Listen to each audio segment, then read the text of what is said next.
Hello everyone, our dear fans of effective and tricky long pips. Some of you who have been playing for a long time might remember and miss the no friction long pips from brands like Dr. Neubauer and Hallmark. These are the ones whose covers you are currently seeing on the screen. Those were great times. Then ITTF came along and killed the vibe. Though it's unclear why they even care about the game of amateurs, veterans, and so on. After all, these pips were mostly used by them, while they weren't used in World Championships. But those pips have long been gone. So, ITTF is disappointing, but our store TT Maximum is exciting. I'm officially announcing that we once again have frictionless pips in stock. But listen to the end to learn important details, as well as a lot of useful information on how the new ones differ from the old ones, including their strengths and weaknesses. So, your beloved old Super Block, Scalpel, and others from Dr. Neubauer, Original and others from Hallmark are long gone and not planned to return. But we fully support and encourage your enthusiasm for creating all kinds of tricky destructive game at the table, in a good way of course, and so we found new frictionless long pips for you from around the world. There are not as many varieties as there were before, but the main good news is that they are back. Today, there are 2 new rubbers. Some might be disappointed that it's only 2, but I suggest being glad that it's 2 at all. 2 is much better than 0. What are these rubbers? They are called 77 Golden Monster and Golden Super Block. The key thing to remember is the word golden. This is what signifies these versions of rubbers from their regular versions. There are other rubbers with the word 77 Monster and Super Block in their names, but these other rubbers are ordinary long pips. Another important point. I mentioned modern no friction pips earlier. The fact is, these are indeed modern frictionless pips. This means a new concept, not the exact same one as 20 years ago. It is very important to understand this because it is not the same thing. These new modern frictionless pips are not copies of the old frictionless pips. The olds were developed under different conditions, for the celluloid ball, and the table tennis that was played then, with a much greater role of spin overall. Modern no-friction pips, on the other hand, were developed in the era of plastic balls, for the table tennis we play now. Someone might ask which concept is better, the old or the new. And perhaps someone will say the old one is better, while someone else will say the new one is better. Personal evaluations are subjective, as everyone has their own ideas of what's best. I just want to point out the difference initially, so there are no unrealistic expectations and resulting disappointments. My name is Alexei Sipachevsky, and I will continue to talk about the new frictionless pips that, to the delight of many long pips enthusiasts, are once again available for sale. I personally had quite a bit of experience playing with classic no friction pips before the ITTF decided to ban them. I played with Super Block, Boomerang, Scalpel, Inferno, Roulette, and Monster, which were part of the Doctor's lineup. I also played with Original and don't remember what else from Hallmark. I used them with no sponge, on thin sponge, and on thick sponge. And I played against all these pips a lot as well. So, to put it mildly, I'm quite familiar with the subject. And because of this, I understand the difference between classic frictionless pips and these new ones that have appeared now. The difference is not only in formal characteristics but also in what it means for the game. The formal difference between old and new frictionless pips is that these new modern frictionless pips are not 100% frictionless, unlike the old ones. Instead, their friction is significantly reduced but still retains some minimal grip. But don't be too quick to conclude that this makes them worse or better. In fact, any property has both pros and cons. It depends on the situation, conditions, and objectives.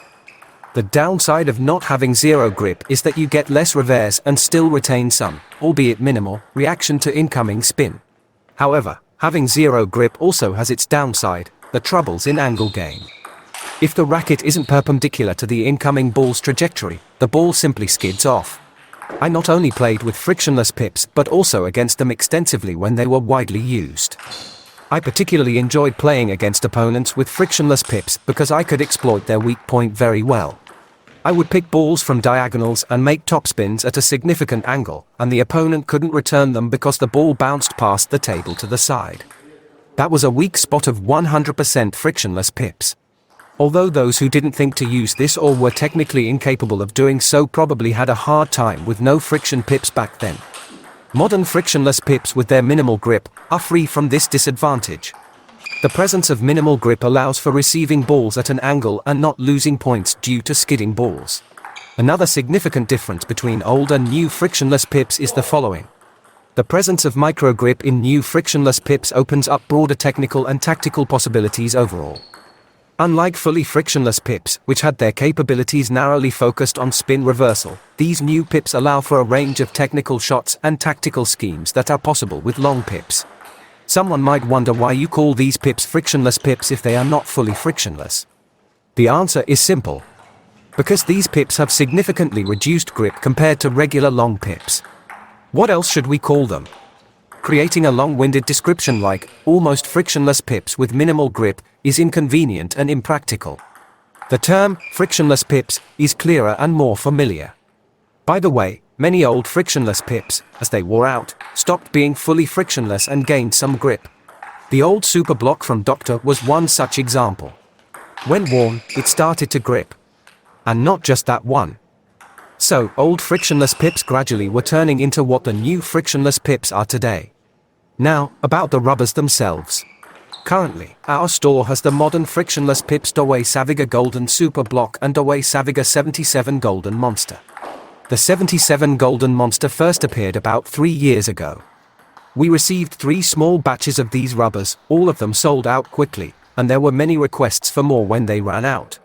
We received a lot of very positive feedback. Users said the rubber was extremely effective. Unfortunately, it was impossible to order them again for a while. But finally, they are back in stock.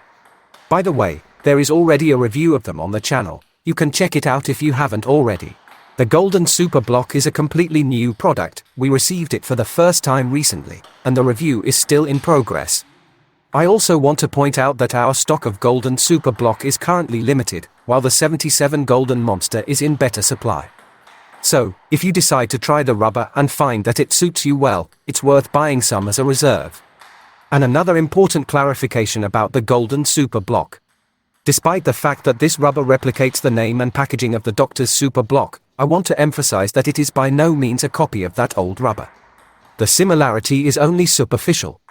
The properties are different. Another question that inevitably arises when discussing frictionless-like pips in the modern world is, what about competitions? Can you use these pimples in tournaments? The answer depends on the specific competitions in question. There are 2 fundamentally different scenarios. One scenario is major events like the World Championships, the Olympics, and similar events where ITTF controls the rackets. In such cases, it is probably best to avoid using frictionless pips. I say probably because I don't have exact information on how ITTF controls long pips and what they specifically check, or what would happen if you show up with such a rubber. But for safety's sake, it's best to assume that frictionless pips are not allowed at these events.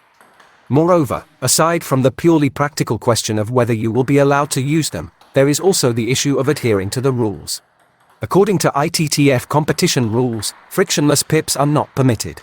Outside of World Championships and other ITTF events, the situation is different. Many players ask whether they could be disqualified for using pips that have less grip. If you have studied the rules and found a specific clause stating that rubbers must have a certain level of grip, please let me know where you found it. I have examined the rules thoroughly and found no requirements regarding the grip of rubbers. I also want to point out that anti-spin rubbers with a frictionless surface are allowed under the rules and even in ITTF competitions. It's crucial to understand that the requirements for rubbers in ITTF events are one thing, and outside of them, the situation is quite different. Thus, I see no barriers to using frictionless pips outside ITTF competitions.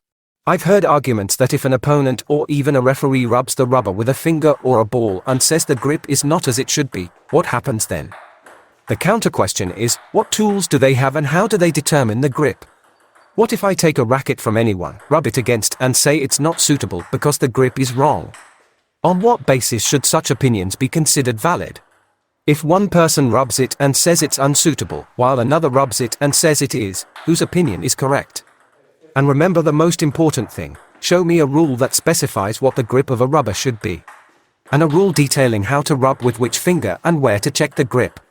So congratulations to all of you on the fact that now there is again the possibility to play with frictionless long pips. Come to our store, buy and enjoy the game.